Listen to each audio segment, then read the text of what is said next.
Bonjour, la Gemara de Rosh Hashanah, toujours, et on est à la page 21b. On est sur une nouvelle Mishnah qui en plus tombe pile à la page 21b, au tout début de la page. Alors on va faire une petite introduction de ArtScroll ici, qui nous donne un petit peu les grandes lignes de tout ce qui va suivre, et on va commencer comme ça. Donc ici, la Mishnah qu'on va voir ici tout de suite, et tout l'ensemble des Mishnahs de la fin du chapitre 1, jusqu'à la fin du chapitre 1 a priori, traite de témoins qui ont vu la nouvelle lune le 30e jour du mois qui tombe Shabbat.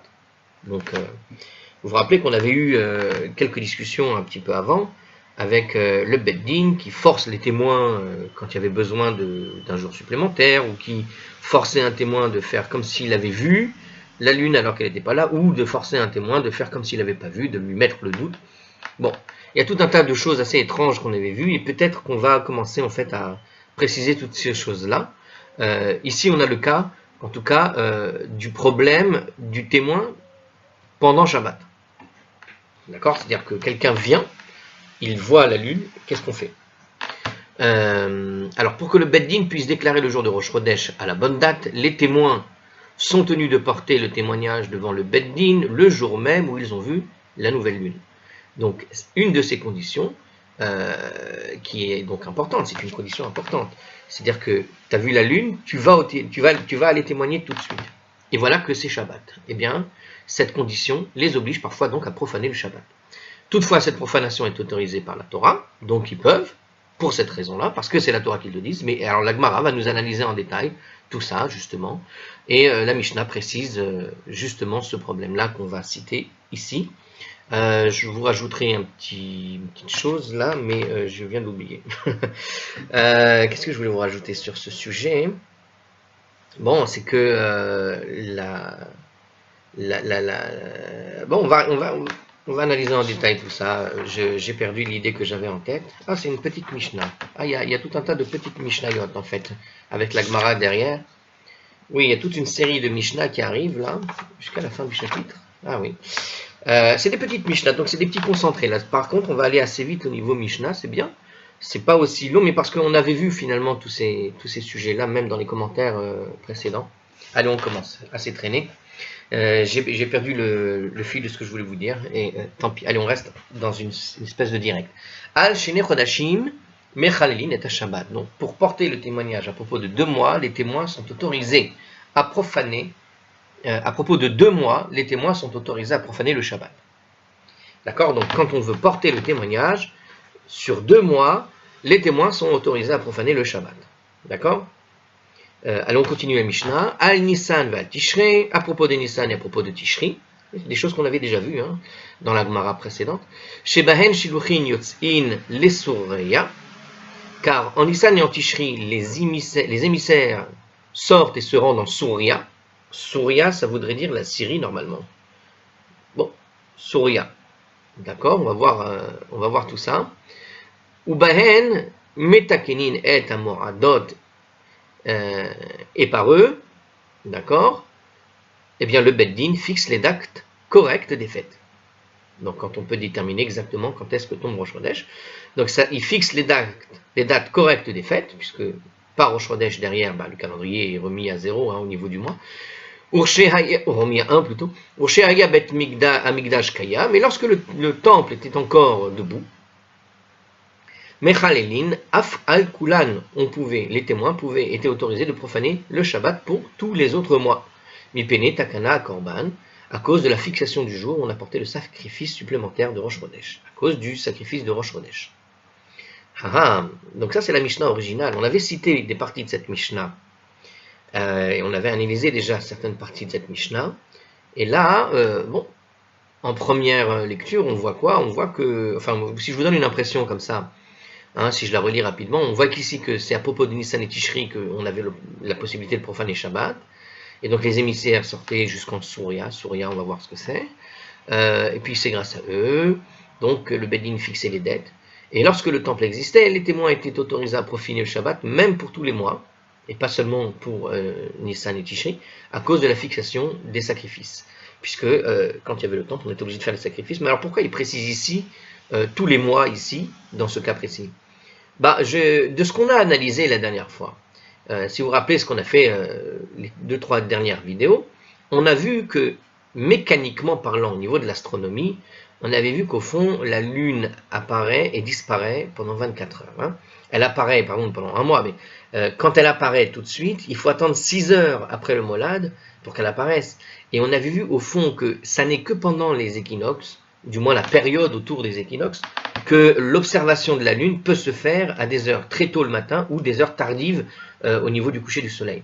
Et donc, quand la réapparition de la Lune apparaît, c'est particulièrement aux équinoxes que l'apparition de la Lune peut se faire à des moments extrêmes comme cela, c'est-à-dire très tôt le matin ou juste avant le coucher du soleil, parce que la Lune peut disparaître tout de suite derrière, après le coucher du soleil, hein, puisqu'il y a le coucher de la Lune aussi, on avait vu.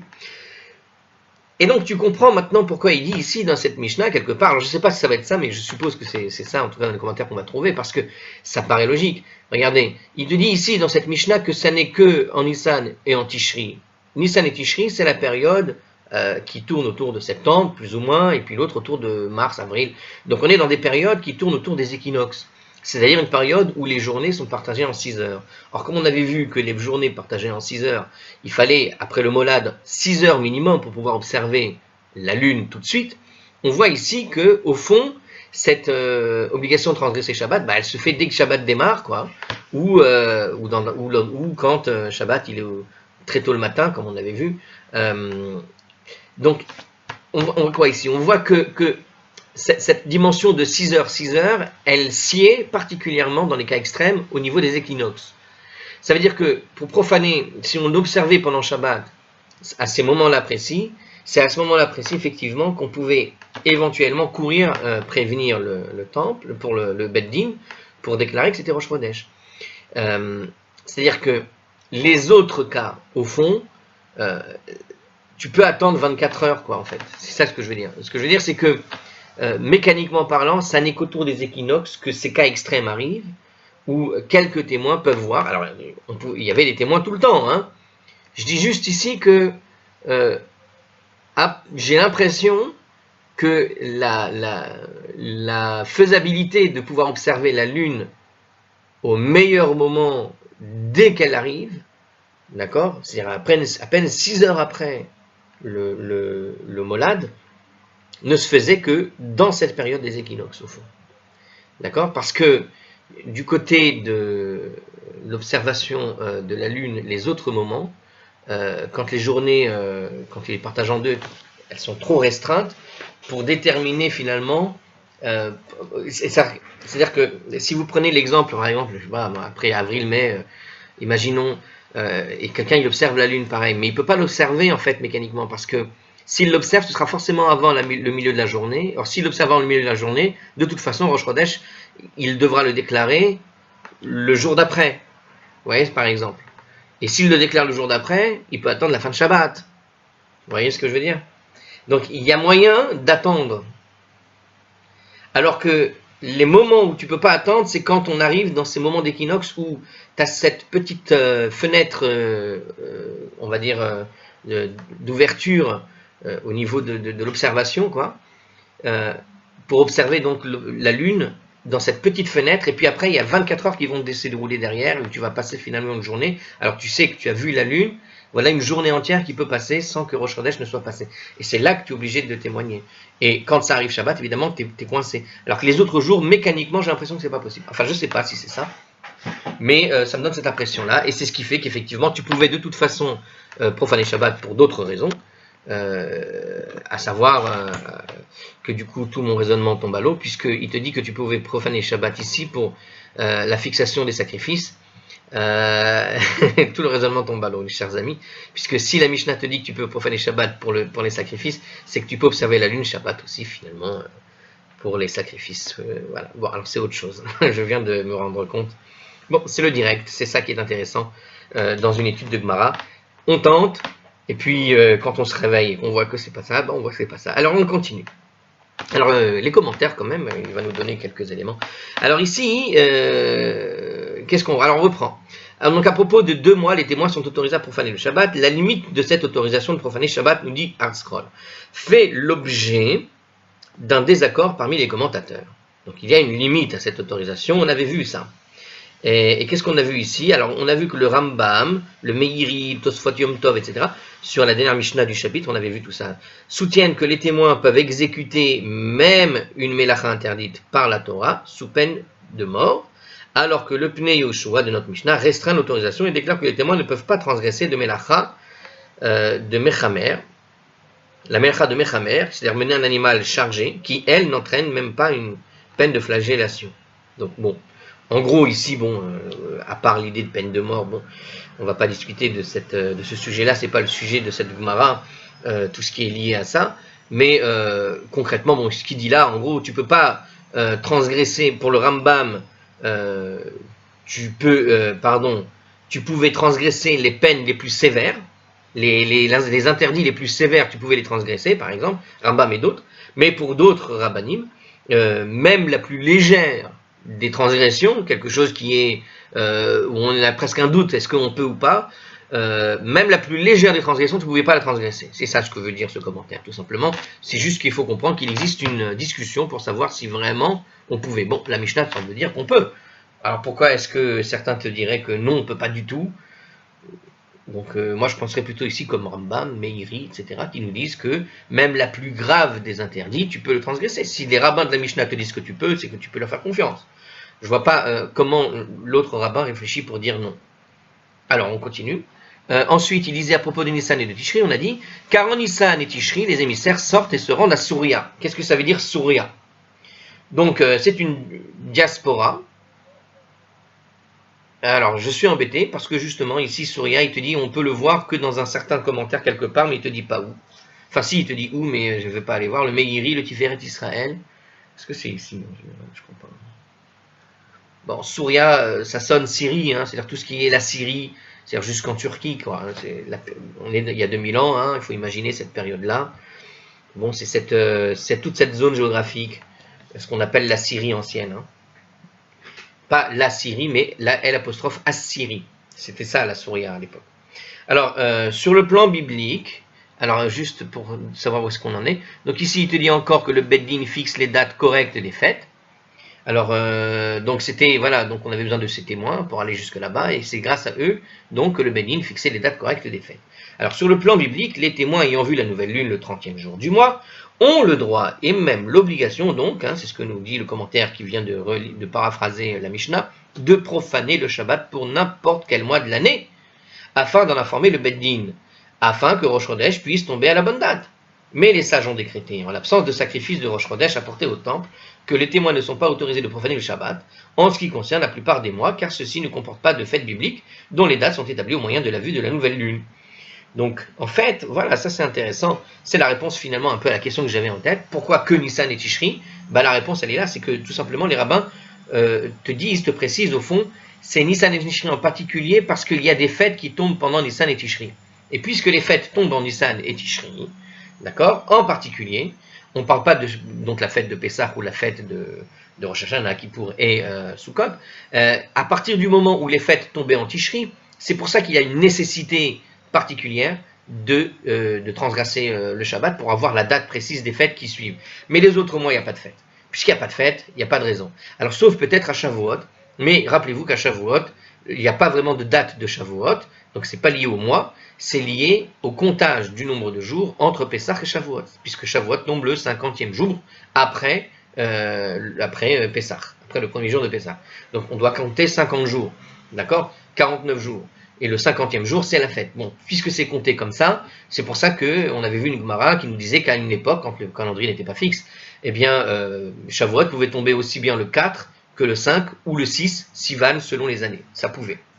D'accord? Alors, selon les sages, donc, il n'était pas nécessaire d'autoriser la profanation du Shabbat, car la nécessité de déclarer Rosh Chodesh à la bonne date est relativement, au fond, peu importante. Ça n'est pas très grave de mettre la date de Rosh Chodesh un jour ou un autre. On a vu d'ailleurs, dans la Gemara précédente, qu'on peut faire influencer un témoin pour ajuster la date quand on veut, entre guillemets, mais on voit quoi? On voit qu'il y a une nécessité de témoignage. Et il y a une nécessité de témoignage pour les Rosh Chodesh qui va nous donner les dates précises des fêtes. mais les autres jours, au fond, comme c'est pas nécessaire, donc il n'y avait pas de raison de profaner le Shabbat en réalité.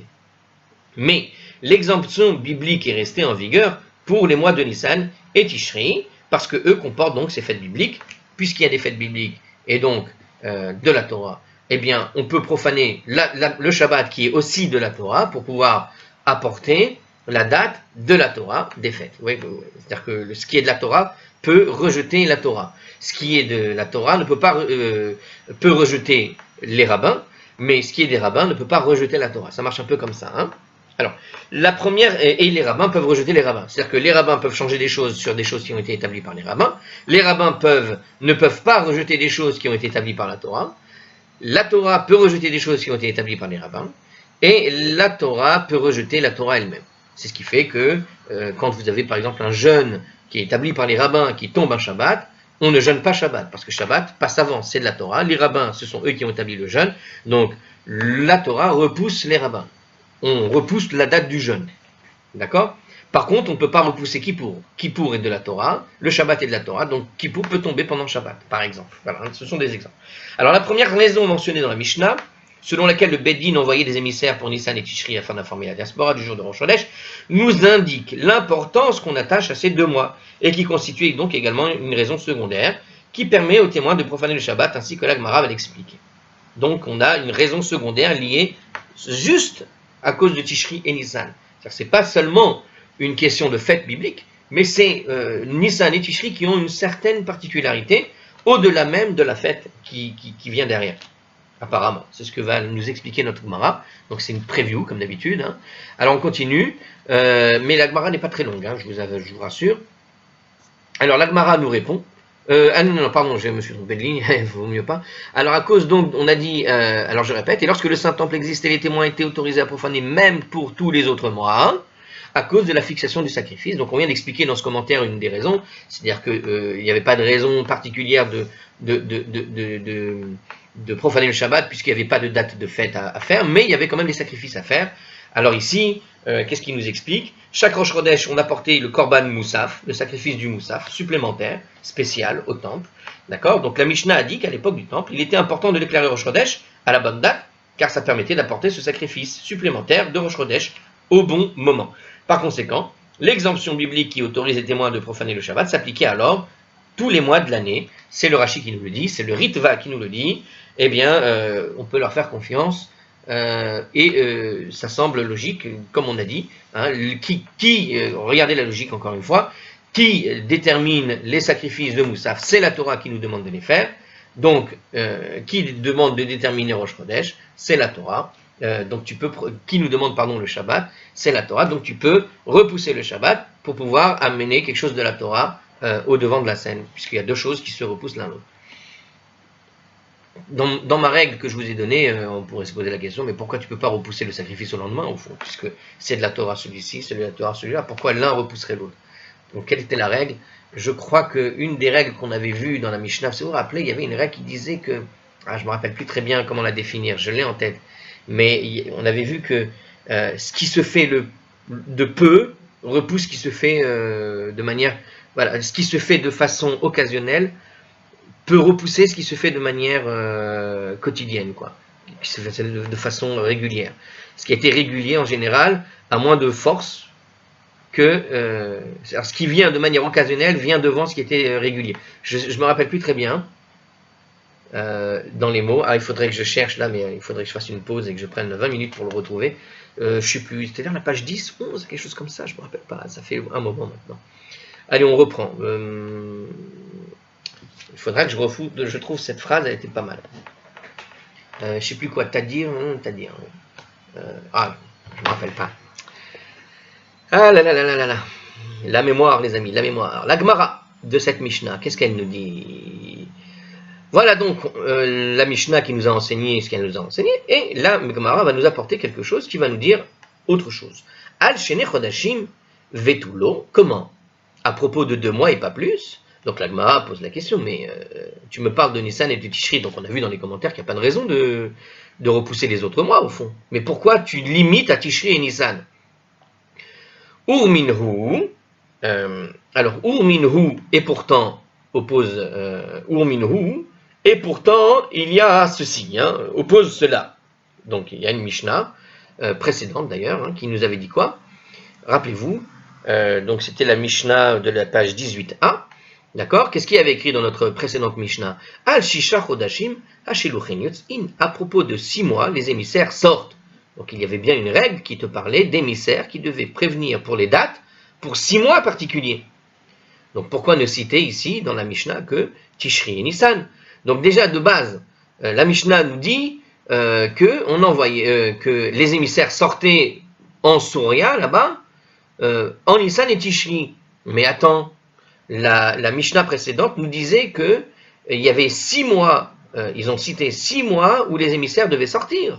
Donc là, tu nous dis qu'il n'y a que Nissan et Tishri où les émissaires vont sortir pour prévenir les dates, et alors que, a priori, dans la Mishnah précédente, on avait bien vu qu'il y avait 6 mois où les émissaires pouvaient aller sortir.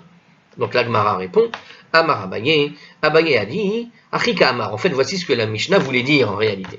Al Kulan Sheluchin Yotzin Miba Erev. En fait, pour tous les mois, ils pourraient sortir depuis la veille.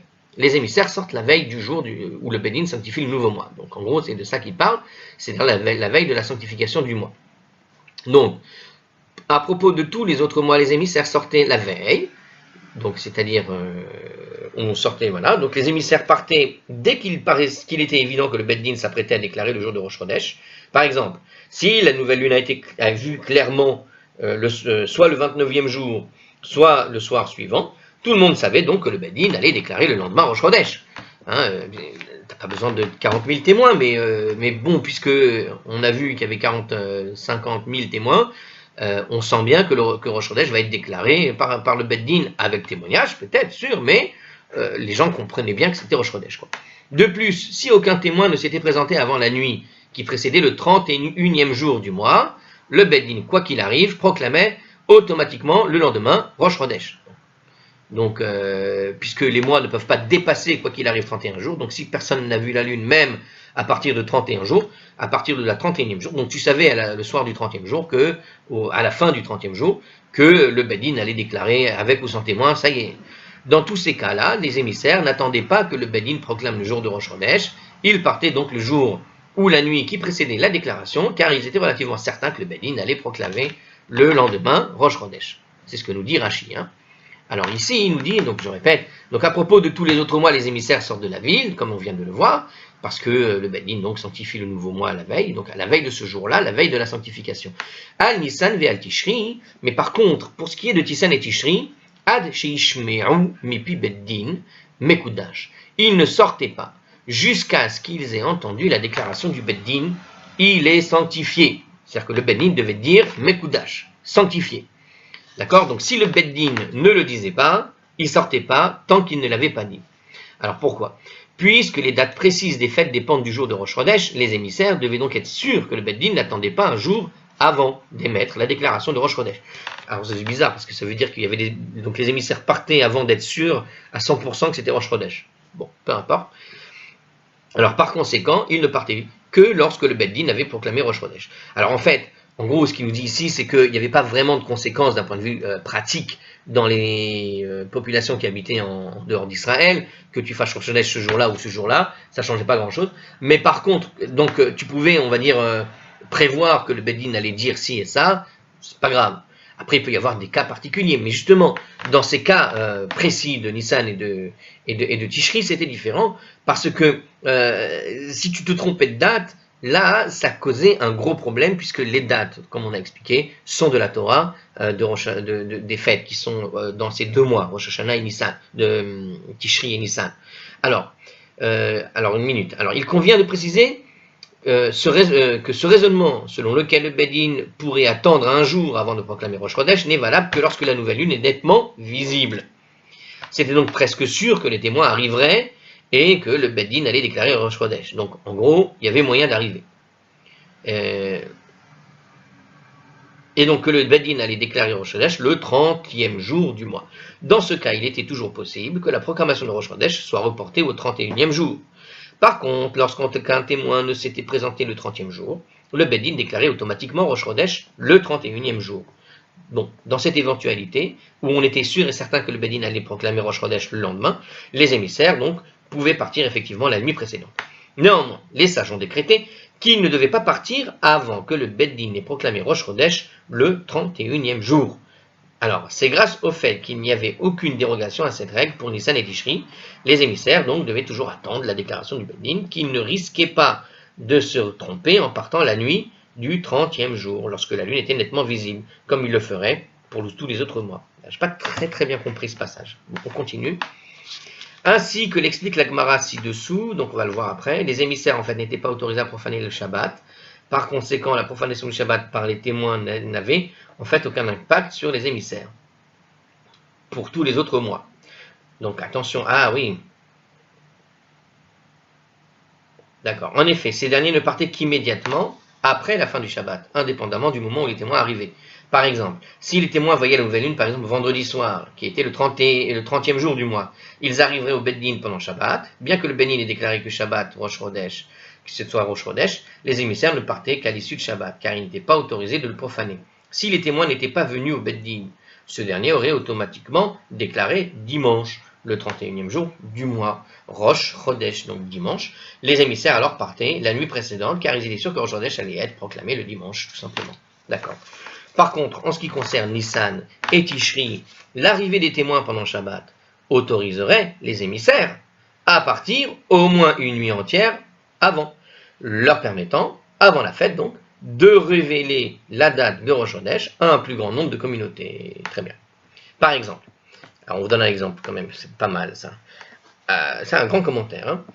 Si les témoins avaient vu la nouvelle lune un vendredi soir, le 30e jour du mois, et étaient arrivés au Beddin le lendemain, celui-ci donc déclarait ce Shabbat-là était Rosh Chodesh Nissan. Alors, les émissaires partaient immédiatement à l'issue du Shabbat et voyageaient jusqu'au vendredi de la semaine suivante, la veille de Pessah. Ils avaient donc 12 jours entiers pour informer les Juifs de la diaspora de la date correcte de Rosh Chodesh. Par contre, si aucun témoin ne s'était présenté au Beddin pendant Shabbat, le jour de Rosh Chodesh aurait été proclamé automatiquement le dimanche, le 31e jour du mois, puisque le mois de Nissan et les émissaires devaient attendre la déclaration du Beddin. Ils ne partaient donc que lorsque cette déclaration avait été formulée le dimanche matin. Ils disposaient alors d'une nuit de trajet en moins pour informer la diaspora de la date correcte de Rosh Chodesh. Dans tous les cas, ils perdaient alors le 14 Nissan, qui lui tombe Shabbat, lorsque Rosh Chodesh tombe un dimanche. Et il y a des règles comme ça de calendrier.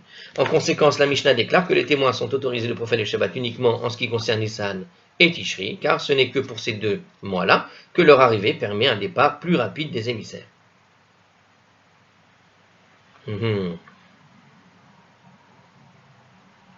Je vous avoue que je n'ai pas très bien saisi, on va le faire ça après. Alors d'après cette explication, il semblerait que la raison pour laquelle les témoins sont autorisés à profaner le Shabbat en Nissan et en Tishri, c'est de faciliter le départ des émissaires. Donc, d'accord. Donc le but c'est de faciliter ce départ. Donc Rashi déclare toutefois que cela est illogique, oui c'est pour ça que je ne comprenais pas, car le départ des émissaires eux-mêmes ne l'emporte pas sur l'observance du Shabbat. La vraie raison, c'est plutôt la suivante, comme nous l'avions expliqué quelque part. C'est ça. Selon la Torah, les témoins sont autorisés à profaner le Shabbat pour n'importe quel mois afin que le Beddin puisse proclamer Rosh Chodesh à la bonne date. Et ce n'est qu'après la destruction du temple que les sages ont décrété que les témoins n'avaient pas le droit de profaner Shabbat pour les autres mois. Par conséquent, on n'a pas besoin d'aucune justification particulière pour autoriser la profanation de Shabbat en Nissan et Tishri.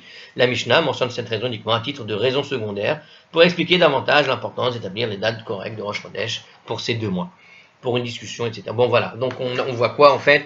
Que finalement on a trouvé une raison mais qui n'était pas suffisamment solide, mais que la vraie raison au fond c'est que c'est pour marquer, appuyer l'importance de Nissan et de Tishri par rapport aux grandes fêtes qui sont dedans, puisque contrairement aux autres mois, c'est vraiment en Nissan et Tishri que quand tu déclares la bonne date, ça permet de en même temps déclarer la bonne date de toutes les fêtes qui suivent derrière. Bon. Mais il reste un point que je ne comprends pas, c'est cette notion de 14 jours pour aller jusque là-bas, jusque-ci.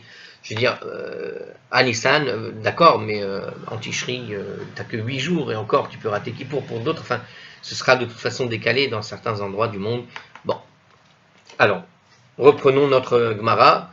Donc, je vais la recommencer, mais très rapidement cette fois-ci. À propos de 2 mois, pas plus. Je recommence. Je la refais. Donc la Gemara nous pose donc la question, à propos de 2 mois, pas plus, et pourtant, il y a ceci. Il était écrit dans la Mishnah, à propos de 6 mois, les émissaires sortaient. Bon, alors, Abaye nous répond. Voici ce que la Mishnah voulait dire. À propos de tous les autres mois, les émissaires sortent de la ville, quand le Beddin sanctifie le nouveau mois, la veille.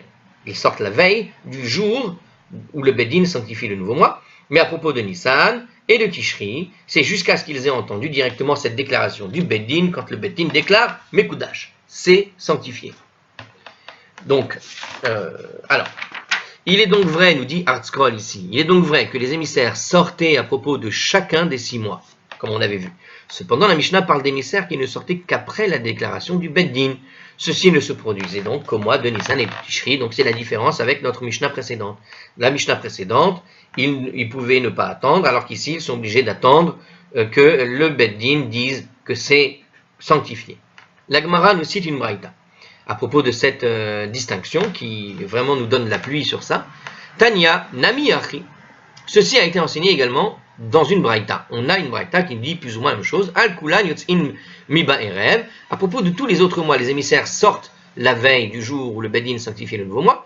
Anitsan ve'atishri, ad sheishme'u mipi Beddin mekudash. Toutefois, à propos de Nissan et de Tishri, ils ne sortent que jusqu'à ce qu'ils aient entendu la déclaration du Beddin, il est sanctifié mekudash. Donc on voit que cette braïta nous dit quasiment les propos de la Gemara précédente.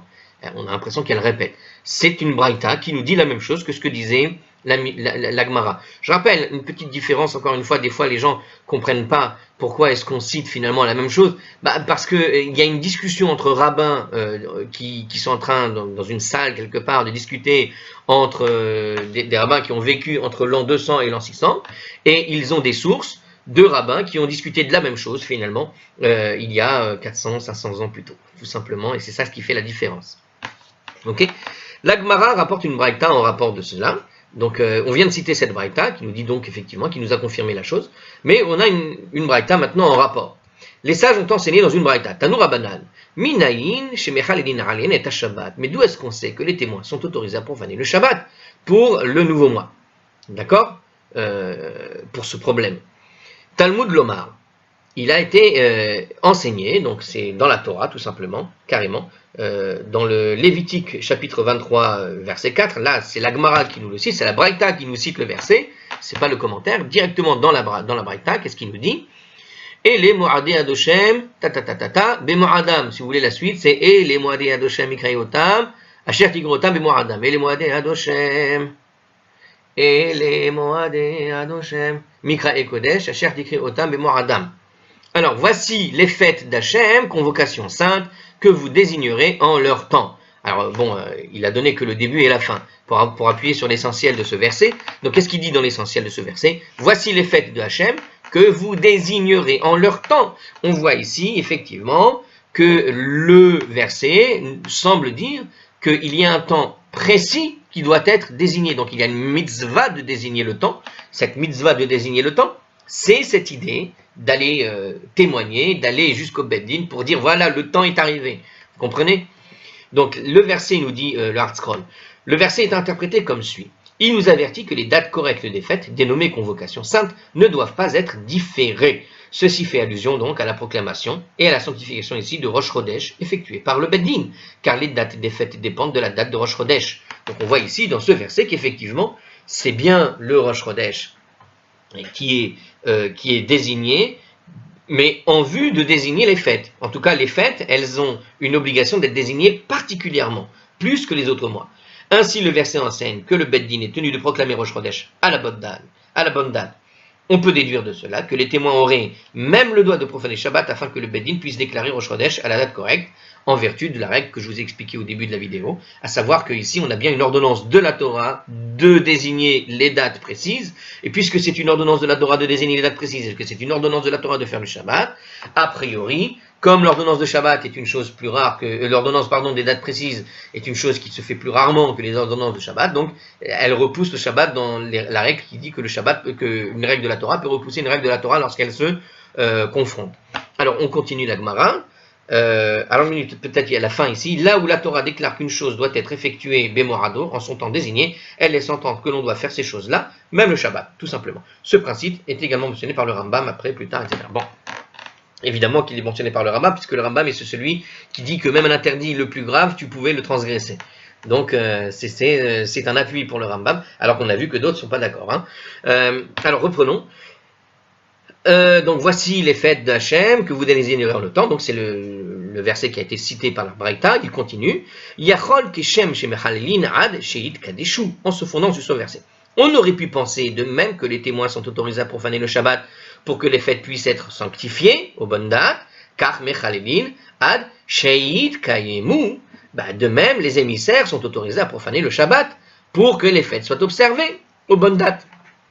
Donc, qu'est-ce qu'on voit ici? On voit qu'il y a donc une obligation de proclamer les bonnes dates aux bonnes dates. Or, a priori, on a l'impression que de même que les témoins pourraient profaner le Shabbat, nous dit la Braïta, et bien de la même manière, un témoin qui doit aller en dehors d'Israël pour aller leur dire, attention, la date de la fête, c'est à cet temps-là, c'est ce moment-là, etc., on pourrait profaner le Shabbat aussi.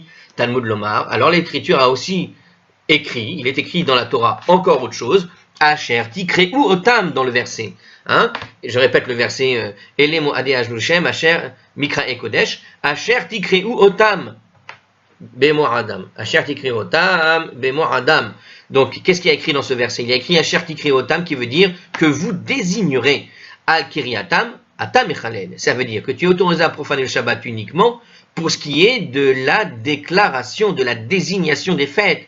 Mais Vei Atam Echalel Al Kiyuman, mais tu n'es pas autorisé à profaner le Shabbat pour qu'elle soit observée aux bonnes dates. Ça veut dire que il s'agit ici de déclarative, c'est-à-dire il faut proclamer la date de la fête. Pour la proclamation de la date, c'est autorisé, mais pour qu'une personne puisse la faire aux bonnes dates, c'est son problème.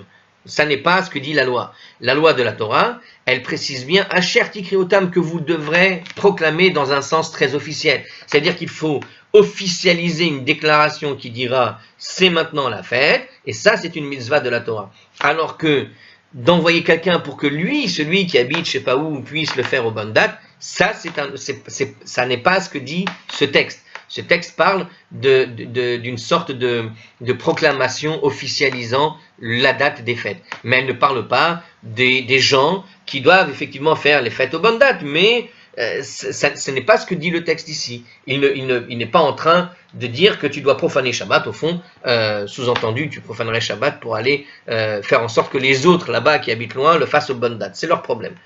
On pourrait dire que chaque communauté avec la lune qu'elle a devant lui, on pourrait dire. Alors que ici, c'est plus, c'est plus une manière déclarative. C'est une profanation liée à l'officialisation des choses. Ok, en tout cas, c'est ce que veut dire ce verset de la Torah tel qu'il est expliqué dans la Braïta. Il n'y a pas d'autre explication que cela. La Braïta est assez claire en soi. La Gemara ne parle plus de ça là du tout, parce qu'elle a déjà tout dit, et qu'on l'a déjà tout dit même, je vous dirais, dans les chapitres qui étaient avant, dans les Mishnah, dans les pages qui étaient précédentes de tout cela, parce que dans le cours de la discussion, on avait un peu discuté aussi de ça, il me semble. Alors ici, Rashi nous précise quand même certaines choses. Alors il nous dit ici, on aurait pu donc croire sur le passage, on aurait pu donc croire que les émissaires eux aussi sont autorisés à profaner pour que les fêtes soient observées. Rashi nous dit, c'est-à-dire que les émissaires eux aussi devraient être tenus de profaner le Shabbat pour veiller à ce que la diaspora observe les fêtes en leur temps. Donc on aurait pu croire ça effectivement, mais on avait compris je pense. Alors nous dit ici effectivement la Gemara, la Mishnah, pardon la Braïta, qu'est-ce qu'elle dit ici? Mais tu n'es pas autorisé à profaner pour qu'elle soit observée. Ça veut dire l'écriture enseigne que seuls les témoins sont autorisés à profaner le Shabbat, mais pas des émissaires tout simplement. C'est la différence tout simplement. D'accord? C'est-à-dire que la désignation des fêtes, elle se fait par le témoignage, mais pas par un émissaire. Voilà, c'est une explication beaucoup plus simple. Mershi, Herzkroll et Rashi et compagnie. C'est-à-dire qu'ici, on voit que quand la Torah dit Asher Tikreu Otam, c'est le langage du témoignage. C'est-à-dire que tu dois aller au tribunal. On parle de l'idée officialisante. C'est-à-dire qu'il y a ce côté témoin qui doit aller déclarer j'ai vu. D'accord? Alors que l'émissaire qui va dire la date des fêtes n'est pas un témoin. On lui a transmis la date, donc il est là pour aller prévenir les autres, mais la Torah n'autorise au final que de témoigner pour la désignation officielle, le Mekoudash des rabbins au Beddin. Alors que ici, ce n'est pas le cas. Il n'y a pas de... Et c'est juste pour prévenir les autres, c'est un autre problème, c'est une autre situation, ça n'est pas cette déclaration au Beddin. Voilà, je pense qu'on a tout dit sur ce passage. La Mishnah nous rajoute, elle finissait la Mishnah tout à l'heure, qu'on a commencé, bon, vous voyez, c'est très court. Et lorsque le Saint-Temple existait, alors,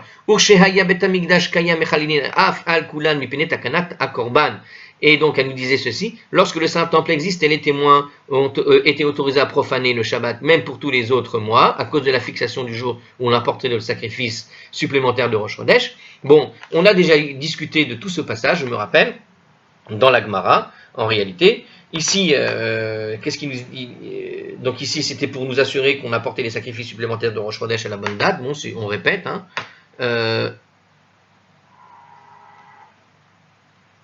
Bon, alors, la Gemara rapporte une braïta à ce sujet-là, à propos de la Mishnah. En fait, ce sujet-là, cette Mishnah avait été rapportée précédemment, et on a fait tout un développement sur ce passage. Donc c'est pour ça que c'est pas nécessairement commenté tant que ça maintenant. Donc il rapporte cette Mishnah, mais uniquement pour nous rapporter une braïta qui va nous enseigner, je suppose, un peu la même chose. Alors je répète, donc, et lorsque le Saint-Temple existait, les témoins donc étaient autorisés donc à profaner le Shabbat, même pour tous les autres mois à cause de la fixation du sacrifice.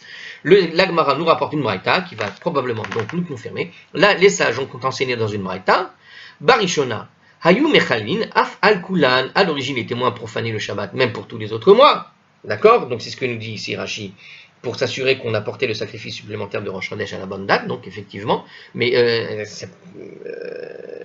je ne suis pas content parce qu'ici c'est plutôt Artscroll qui parle et qui veut absolument insister sur le fait qu'on profanait le Shabbat les autres mois uniquement pour les sacrifices. Mais c'est pas ce qu'il dit, c'est pas ce que dit le texte. Artscroll ici, je pense qu'il élabore un peu trop. Parce que la Mishnah nous enseigne sur les sacrifices. Il nous dit qu'on pouvait le profaner pour les sacrifices. Mais ici, quand la Braïta nous dit à l'origine les témoins profanaient Shabbat, même pour tous les autres mois, eh ben c'était pour Rosh. Moi, je suppose que c'est à propos de Rosh Chodesh. Parce que la suite, regardez ce que dit la suite de notre Braïta ici, qui vient compléter la Mishnah. Meshech Harav Bet Amigdash. Mais quand le temple a été détruit, Amar Lahen Rabban Yochanan ben Zakkai. Rabban Yochanan ben Zakkai a dit aux sages, Vechi yesh korban, mais est-ce qu'il y a actuellement un sacrifice? Ah, puisque on voit que dans la suite de la Braïta, il fait allusion au sacrifice, on peut faire confiance à Artscroll qui nous a dit qu'il s'agissait des sacrifices, effectivement. Donc à l'origine, on profanait le Shabbat pour même tous les autres mois à cause du sacrifice, et vient Rabbi Yochanan ben Zakkai après la destruction du temple, mais il n'y a plus de sacrifice aujourd'hui les amis. À quoi bon? Pourquoi est-ce qu'on va aller profaner Shabbat? Hakinu shelo hayu mechalinin ela al Nissan ve al Tishri bilvad. Alors ils ont décrété que les témoins n'ont le droit de profaner Shabbat que pour Nissan et Tishri. Bon, voilà, c'est une preuve effectivement. Bon, ça semble logique en réalité. C'est logique ce que dit Artscroll ici. Voilà, on a fini notre Mishnah. Il y a une nouvelle Mishnah avec une nouvelle vidéo qui va s'accompagner. Je répète, hein, j'ai l'impression qu'ici on n'a pas tellement développé parce que certaines parties de cette Mishnah ont été récupérées précédemment et avaient été largement développées. Donc on n'est pas tellement revenu sur ça. Allez, à la prochaine.